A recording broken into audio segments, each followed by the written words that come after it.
Ligjërata dhe fjalimet të zgjedhura të Imam Aliut. Duke lëvduar Zotin për mirësitë e tij. Lëvduar qoftë Zoti që është pranuar pa u parë dhe që krijon pa asnjë mundim. Ai e krijoi qenien me pushtetin e tij, atij i takon përkushtimi i prijesit për merit të dinjitetit të tij. Ai e dëshmon lartësinë e tij mbi shquarjen e njerëzve përmes bujarisë së tij.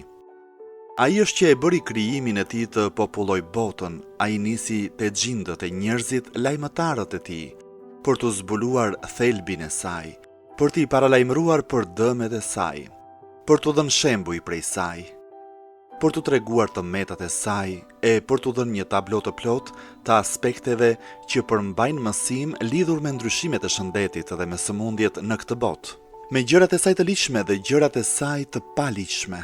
Dhe me çdo gjë që Zoti ka bërë për të bindurit e të pabindurit, që janë parajse skëtera dhe nderi e turpi.